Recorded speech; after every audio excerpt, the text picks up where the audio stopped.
Damos as boas-vindas a você que veio participar do nosso estudo bíblico em nosso canal. Seguimos com a nossa série sobre o Evangelho de Lucas.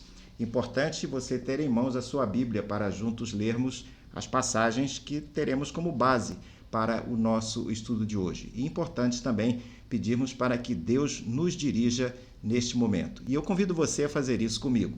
Deus e Pai, nós te agradecemos a oportunidade de estudarmos a Tua Palavra.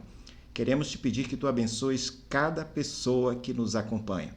E queremos te pedir que Tu nos orientes nesse estudo e que Tu nos ajudes a colocar em prática aquilo que viermos a aprender. Em nome de Jesus, te pedimos e agradecemos. Amém. Eu convido você para ler comigo o trecho que nós selecionamos para o nosso estudo, que se encontra em Lucas, no capítulo 4, versos 14 a 30, que é um episódio muito curioso e espero que possamos tirar algumas lições importantes para nós. Vamos lá então? Lucas, capítulo 4, versos 14 a 30 diz o seguinte: Então Jesus, no poder do Espírito, voltou para a Galiléia, e a sua fama correu por toda a região. E ensinava nas sinagogas, sendo elogiado por todos. Jesus foi para Nazaré, onde havia sido criado. Num sábado, entrou na sinagoga, segundo o seu costume, e levantou-se para ler. Então lhe deram o livro do profeta Isaías, e abrindo o livro, achou o lugar onde está escrito: O Espírito do Senhor está sobre mim, porque ele me ungiu para evangelizar os pobres, enviou-me para proclamar libertação aos cativos e restauração da vista aos cegos, para pôr em liberdade os oprimidos e proclamar o ano aceitável do Senhor. Tendo fechado o livro, Jesus o devolveu ao assistente e sentou-se. Todos na sinagoga tinham os olhos fixos nele.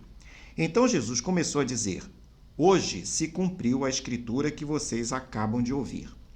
Todos davam testemunho dele e se maravilhavam das palavras cheias de graça que lhe saíam dos lábios e perguntavam: Não é este o filho de José? Então Jesus disse: Sem dúvida vocês citarão para mim o provérbio: Médico, cure-se a si mesmo. Dirão: Tudo o que ouvimos que você fez em Cafarnaum, faça-o também aqui na sua terra. E Jesus prosseguiu: De fato, afirmo a vocês que nenhum profeta é bem recebido na sua própria terra. Na verdade, lhes digo que havia muitas viúvas em Israel no tempo de Elias, quando o céu se fechou por 3 anos e 6 meses, reinando grande fome em toda a terra. E Elias não foi enviado a nenhuma delas, a não ser a uma viúva de Sarepta, de Sidom. Havia também muitos leprosos em Israel nos dias do profeta Eliseu, e nenhum deles foi purificado a não ser Naamã, o sírio. Todos na sinagoga, ouvindo essas coisas, se encheram de ira, e levantando-se, expulsaram Jesus da cidade, e o levaram até o alto do monte, sobre o qual a cidade estava edificada, para que, de lá, pudessem atirá-lo abaixo. Jesus, porém, passando pelo meio deles, foi embora. Puxa, passagem difícil essa, né? Mas, antes de nós avançarmos um pouco, há uma história antiga sobre um homem que eu gostaria de contar para você. É um homem que comprou um cavalo que havia pertencido a um pregador. O cavalo era treinado para só andar se dissesse glória a Deus. Para que o cavalo pudesse parar, tinha que dizer a palavra aleluia. O comprador, então, montou no cavalo, cutucou ele para que o cavalo andasse e o cavalo ficou parado. Aí ele lembrou das instruções e disse, glória a Deus. E o cavalo começou a andar e andou e começou a galopar e ficou muito animado e galopou, né? E o comprador tentou parar, fazer o cavalo parar e não conseguia. E aí o cavalo começou a se aproximar de um precipício e ele, desesperado, lembrou das instruções e ele tinha que falar a palavra aleluia para que o cavalo parasse. Ele falou aleluia e o cavalo parou a meio metro do precipício. E ele, então, o comprador, suando, né, todo nervoso por conta do que havia ocorrido e também se lembrando das expressões religiosas que ele havia acabado de aprender, Ele olhou para baixo e disse assim: glória a Deus, né? Qual é a moral da história que nós podemos levar desse episódio fictício aqui? É que falar a coisa errada, muitas vezes, poderá levar a pessoa a enfrentar problemas. Será que esse relato bíblico que nós lemos agora, será que ele mostra que Jesus teria falado alguma coisa errada lá na sinagoga de Nazaré? Será que foi isso que levou as pessoas a tentarem jogá-lo de um penhasco? No caso que estudaremos hoje, veremos que Jesus não disse nada de errado. Na realidade, ele fez uma declaração cuidadosa e deliberada a pessoas que o conheciam desde criança. O que Jesus disse que comprometeu sua popularidade em Nazaré? Aquela era a cidade que ele havia crescido e havia vivido um bom tempo. Tentaremos responder essa pergunta ao longo do nosso estudo. No próximo quadro, nós recordamos, quando lemos o nosso texto de hoje, que a popularidade de Jesus estava crescendo na Galileia.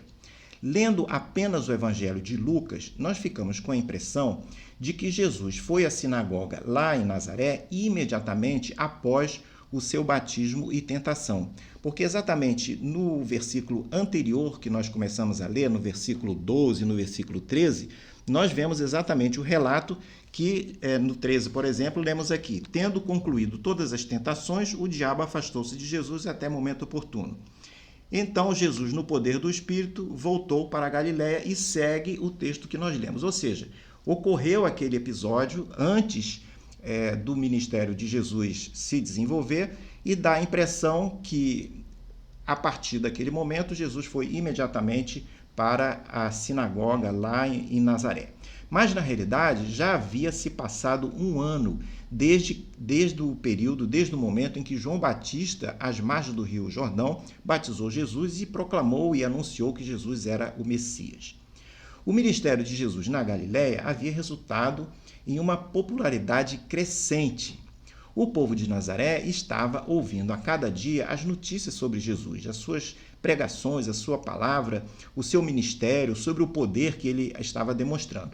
E eles estavam, por conta disso, muito ansiosos para que Jesus fosse a Nazaré, para que eles pudessem ver Jesus de perto. Os versículos 14 e 15 que nós lemos, ele faz um super resumo bastante conciso do ministério de Jesus nesse período de um ano. Na verdade, há muito pouco registro sobre as atividades de Jesus nesse período. O que nós sabemos sobre esse tempo é o que nós encontramos no Evangelho de João. Aqui há muita pouca informação sobre esse tempo. Há quem afirme que é possível que durante esse período Jesus fez vários milagres e várias maravilhas, mas que não foram registradas por qualquer motivo, não são do nosso conhecimento, não estão registradas aqui na palavra. O que é enfatizado são as pregações que Jesus fez na Galiléia e o aumento da sua popularidade. Os relatos dos feitos de Jesus estavam chegando a Nazaré. Elas alcançaram os moradores, essas novidades, antes mesmo de Jesus chegar à cidade. Quando ele finalmente chega, as expectativas sobre ele eram bastante altas. No próximo quadro, verificamos então que Jesus visita a cidade de Nazaré, onde ele havia crescido. Voltar a Nazaré deve ter sido motivo de muitas lembranças para Jesus. Imagine como ele deve ter se sentido ao voltar para aquele lugar, para aquela cidade onde ele havia crescido. José, seu pai, já havia falecido. Aprendemos que José havia sido carpinteiro naquela cidade. E a família de Jesus era uma família humilde. Quando menino, Jesus pode muito bem ter sofrido algum desprezo ou rejeição de outras crianças, especialmente as crianças daquelas famílias mais influentes, das famílias mais abastadas. Como uma criança que nunca pecou, Jesus provavelmente deve ter sido rejeitado também pelos seus pares, pelas outras crianças, que talvez o vissem como um menino muito certinho. Deve ter sido uma sensação boa, de qualquer maneira, ele caminhar pelas ruas daquela cidade, ruas essas que lhes eram muito familiares. Eram ruas que ele havia caminhado durante muito tempo, que ele conhecia bem, e talvez ruas nas quais ele havia brincado enquanto criança. A chegada de Jesus à sinagoga parece ter sido sua primeira aparição pública como Messias lá em Nazaré. Jesus tinha como prática frequentar a sinagoga para o culto. Isso acontecia mesmo quando ele viajava. Diversos crentes hoje, estando em viagem em um domingo, costumam procurar uma igreja para cultuar a Deus. E isso ocorre se eles estiverem hospedados numa cidade ou passando por ela e houver oportunidade para isso. Lemos em Lucas, no capítulo 2, que Jesus, aos 12 anos, esteve debatendo com os doutores lá no templo, lá em Jerusalém. Isso foi, inclusive, objeto do nosso último estudo, do estudo anterior. É possível que Jesus tenha feito o mesmo na sinagoga de Nazaré, nos anos em que ele passou, em que ele morava naquela cidade. Isso permitiria que Jesus tivesse um rosto familiar, que ele fosse conhecido pelas pessoas. E aí, daí, podemos entender facilmente as pessoas perguntarem: não é esse o filho de José? Ele estava sendo reconhecido. Como parte do serviço religioso na sinagoga, era feita a leitura das Escrituras, de trechos das Escrituras. Em algum momento do nosso relato, nós vemos que Jesus se levanta, talvez indicando o seu desejo de ler as Escrituras. O pergaminho contendo o livro de Isaías foi entregue a Jesus. Ele lê o texto que se encontra em Isaías 61, versos 1 e 2, conforme Lucas registra, que nós lemos agora há pouco, Lucas 4, 18 a 19, que diz o seguinte: o Espírito do Senhor está sobre mim, porque ele me ungiu para evangelizar os pobres, enviou-me para proclamar a libertação dos cativos e a restauração da vista aos cegos, para pôr em liberdade os oprimidos e proclamar o ano aceitável do Senhor. No próximo quadro, vemos a resposta inicial dos moradores de Nazaré à presença de Jesus, é o que aparece lá no versículo 22. As palavras de Jesus, essas que nós acabamos de ler, que ele leu no livro de Isaías, foram proferidas na sinagoga de Nazaré e foram inicialmente muito bem acolhidas, calorosamente acolhidas. Podemos observar aqui 3 pontos importantes. O primeiro é que as pessoas responderam muito positivamente, animadas, e positivas em relação a Jesus. Não houve nenhuma objeção, não houve nenhuma murmuração, nenhuma hesitação, nenhuma resistência.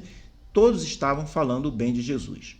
Segundo ponto importante é que há dúvidas se eles entenderam o significado das palavras que Jesus proferiu. Talvez alguém possa ter dito: puxa, mas que palavras maravilhosas que ele disse. O outro talvez tenha dito: mas o que mesmo que ele queria dizer com aquilo? O fato é que houve uma resposta geral, positiva, da audiência lá na sinagoga, resposta positiva às palavras que Jesus proferiu, mas o seu significado, decididamente, não foi alcançado de início. O terceiro ponto importante é que os ouvintes tinham um conceito errado sobre o ministério do Messias. A resposta dos ouvintes vai demonstrar isso. É possível que os habitantes de Nazaré tivessem pensamentos grandiosos de que Jesus faria alguma coisa por eles, já que ele havia crescido na cidade. Os presentes na sinagoga esperavam que Jesus fizesse coisas para eles ainda maiores do que havia sido feito em outros lugares, como lemos lá, como em Cafarnaum, por exemplo. E Jesus certamente sabia dessa expectativa. Para os moradores de Nazaré, Jesus era um personagem famoso e popular. Ele seria alguém que estava voltando para casa e por isso precisava ser homenageado, talvez até receber as chaves da cidade. No próximo quadro, nós vemos a resposta de Jesus à sua popularidade, que é o que aparece nos versos 23 a 27. Jesus conhecia o coração das pessoas e sabia que o seu público estava pensando. Ele sabia que as suas palavras haviam sido mal compreendidas. Por conta disso, ele vai direto ao ponto que estava por trás daquela reação aparentemente positiva do povo. E aí ele vai dizer, quando nós lemos em Lucas, no capítulo 4, 23 e 24, o seguinte: Então disse Jesus: Sem dúvida vocês citarão para mim o provérbio: Médico, cure-se a si mesmo. Dirão: Tudo o que ouvimos que você fez em Cafarnaum, faça-o também aqui na sua terra. E ele prossegue: De fato, afirmo a vocês que nenhum profeta é bem recebido na sua própria terra. Na verdade, lhes digo que havia muitas viúvas em Israel no tempo de Elias, quando o céu se fechou por 3 anos e 6 meses, reinando grande fome em toda a terra. E Elias não foi enviado a nenhum deles, a não ser a uma viúva em Sarepta de Sidom. Havia também muitos leprosos em Israel nos dias do profeta Eliseu, e nenhum deles foi purificado, a não ser Naamã, o sírio. Jesus poderia ter mantido a sua popularidade simplesmente ficando calado, por conta do que ele já havia realizado em outros lugares. Mas o ponto aqui é que um profeta nunca é honrado em seu próprio país por seu próprio povo. Isso significava que, se Jesus fosse um verdadeiro profeta, ele não deveria estar sendo recebido de braços abertos como estava ocorrendo. Mas sim, ele deveria ser recebido com alguma rejeição, como ocorreu com todos os profetas de Israel. Se Jesus estava sendo recebido de braços abertos, significava que o povo não estava entendendo quem ele era realmente e qual era a sua missão. Jesus não receberia louvores equivocados e, portanto, ele se propõe a corrigir os equívocos quanto à percepção de sua identidade messiânica e de sua missão. O que Jesus estava prestes a dizer não era nada novo, mas sim tema que já havia sido dito inúmeras vezes pelos profetas nos anos anteriores. Além disso, era algo que estava no contexto daquela leitura que Jesus fez do profeta Isaías. Jesus demonstra, se seu ministério fosse corretamente compreendido, ele seria rejeitado, como havia ocorrido com todos os profetas da história de Israel, como mencionado. Os profetas, esses da história de Israel, não haviam sido recebidos por Israel, mas desprezados, perseguidos e até mesmo mortos. Jesus vai enfatizar que a graça de Deus não era apenas para os judeus, mas para os gentios também. Além de mencionar o assunto do desprezo dos judeus pelos profetas, Jesus afirma que os profetas foram muito mais bem tratados pelos gentios e, por isso, tais gentios receberam muitas bênçãos. Ele vai mencionar o caso do profeta Elias e da viúva gentia na cidade de Sarepta, que estava numa situação de penúria, de fome, e ela teve os seus mantimentos multiplicados pela ação do profeta e com isso não padeceu.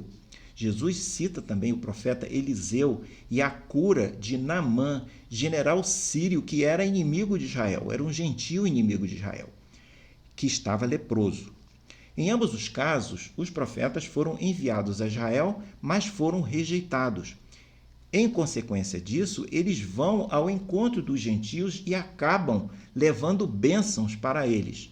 Essa constatação enraivece tremendamente a audiência que estava na sinagoga. E por quê?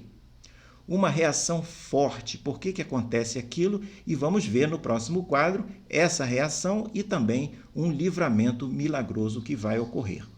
A pergunta é: por que Jesus escolheu essa questão tão difícil para apresentar naquele momento lá na sinagoga? A questão a respeito das bênçãos dos gentios. Seria simplesmente para provocar os seus ouvintes? Por que exatamente essa questão e não uma outra? Temos aqui, pelo menos, 3 motivos para justificar por que Jesus escolheu esse assunto. O primeiro motivo é que há pessoas que se incomodam quando a graça de Deus alcança outras pessoas, especialmente pessoas que elas não gostam. Os judeus na sinagoga de Nazaré se incomodaram ao ouvir de Jesus que os gentios eram elegíveis para a graça de Deus. Há cristãos hoje que se incomodam quando as pessoas diferentes delas são abençoadas. Não admitem que a graça de Deus pode ir também para alguém de outra religião diferente da sua, ou para uma outra raça, ou para uma outra pessoa com outra opção de gênero. Alguns acham que se certas pessoas de uma outra tribo forem abençoadas, poderão ameaçar os seus próprios privilégios. A audiência na sinagoga de Nazaré se enfureceu, entre outros motivos, porque achava que se os gentios fossem abençoados, os judeus perderiam privilégios. Ou, se não perdessem privilégios, os judeus se enfureceram, porque achavam simplesmente que os gentios não mereciam ser abençoados simplesmente porque não eram judeus. Segundo possível motivo pelo qual Jesus escolheu esse tema espinhoso. Para entrar no reino de Deus, os judeus teriam que abrir mão do orgulho e de tradições. Na realidade, para entrar no reino, eles teriam que se tornar como gentios, ou seja, sem méritos e sem privilégios, dado que o mérito da salvação sempre é de Deus e não da pessoa. Eles teriam que abandonar o orgulho de suas tradições e o sentimento de justiça própria. Por isso, Jesus levanta essa questão. Orgulho e justiça própria é assumir que, por ser descendente de Abraão, é elegível para a salvação, para ser escolhido, simplesmente porque é descendente de Abraão. Esse era exatamente o problema, o orgulho e a justiça própria. A extensão desse orgulho é evidenciada pela intensidade da reação da audiência extremamente agressiva às palavras de Jesus e agressiva a Jesus como pessoa. Os moradores de Nazaré reagem violentamente às palavras de Jesus. Seu objetivo agora era matar o mestre. Nem pensam em disfarçar suas intenções, como mais tarde aconteceu no julgamento de Jesus na época da sua crucificação. Qualquer um que falasse de bênçãos dos gentios, em vez de falar de bênçãos dos judeus, seria um traidor e, por isso, merecia morrer. A multidão sai da sinagoga com Jesus pressionando-o fisicamente em direção a um penhasco próximo. O objetivo era fazer com que ele caísse para a morte.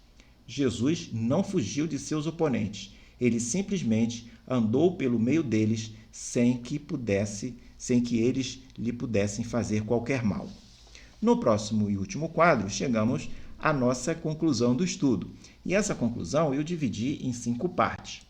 A primeira parte, ou o primeiro ponto, é que o texto nos ajuda a distinguir entre profetas verdadeiros e profetas falsos. O curioso é que, ao ler a Bíblia, muitas vezes descobrimos que os falsos profetas eram mais populares do que os verdadeiros. Isso acontece ainda hoje. O motivo disso é que os falsos profetas dizem o que as pessoas querem ouvir, enquanto que os verdadeiros falam verdades, os profetas verdadeiros falam verdades que às vezes são desagradáveis, mas que são necessárias. Segundo ponto da nossa conclusão. A tendência da maioria das pessoas é rejeitar as coisas de Deus. As pessoas passam a aceitar as coisas de Deus se elas permitirem a presença do Espírito Santo na vida delas. Porque é o Espírito Santo quem convence, quem instrui, quem mostra o caminho. As pessoas na sinagoga de Nazaré estavam fechadas à ação do Espírito Santo. Terceiro ponto da nossa conclusão. Às vezes, o profeta não era popular em um certo lugar. Não sendo popular em sua cidade natal, o profeta deveria proclamar suas mensagens fora de sua cidade, em um outro lugar qualquer. Os profetas poderão perder popularidade por conta de pessoas ou ideias com as quais se identificam e se associam. Profetas de Deus deverão se identificar com os princípios e com as coisas de Deus, mesmo que isso os afaste das pessoas. Quarto ponto da nossa conclusão. Aceitar a mensagem do profeta de Deus passava por mudar algo na vida. Lembrar que em nossa identificação com Cristo como nosso Salvador, somos levados a mudar em várias coisas. Por exemplo, somos chamados a nos identificar com os necessitados, com os pobres, com os oprimidos, com os cativos. Os moradores de Nazaré queriam que Jesus se identificasse com eles, mas se recusaram a se identificar com os gentios pecadores em suas necessidades de salvação e necessidades de perdão.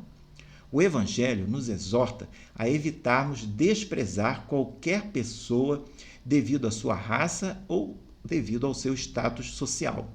À medida que nós nos identificamos com Cristo, devemos nos tornar livres de preconceitos contra aquelas pessoas com as quais Jesus se associou e Jesus se identificou. Não fazer isso é se comportar como os moradores de Nazaré. No último ponto dessa nossa conclusão, temos uma pergunta. Será que estamos envolvidos em algum ministério profético hoje? Não é difícil conceber Jesus como um profeta, mas pode ser um pouco complicado pensarmos como nós mesmos sendo profetas. O sentido mais amplo do significado da palavra profeta ou da função de um profeta é alguém que proclama a verdade sobre Deus, é alguém que proclama a palavra de Deus, que anuncia a palavra de Deus. Nesse sentido, todos os crentes em Jesus têm uma missão profética. A igreja, como o corpo de Cristo, deve continuar a fazer e ensinar aquilo que Jesus começou a fazer no início do seu ministério. A grande comissão dada à igreja é uma comissão profética. Um dos maiores obstáculos à nossa missão profética de proclamar o Evangelho e testemunhar dele com a nossa conduta é o nosso desejo de sermos populares com todo mundo. A vida de Jesus na terra foi um testemunho constante de seu desejo de agradar o Pai, e isso sempre norteou suas ações e suas palavras. Que nós, pelo poder do Espírito Santo em nossa vida, possamos ter nossa conduta e nossas palavras sempre governadas pela palavra de Deus, pela vontade de Deus. E com isso, possamos atrair o maior número possível de pessoas para fazer parte do reino de Deus. Ficamos hoje por aqui. Se você gostou desse estudo, fale dele para os seus amigos, dê o seu like, se inscreva no canal, mande o link do estudo para as pessoas que vocês acham que você acha que poderá se beneficiar e gostar também desse estudo. No próximo quadro, você pode ver um panorama de todos os estudos dessa série sobre Lucas que nós estamos desenvolvendo nesse trimestre. Deixo com você um grande abraço e espero vê-lo numa próxima oportunidade.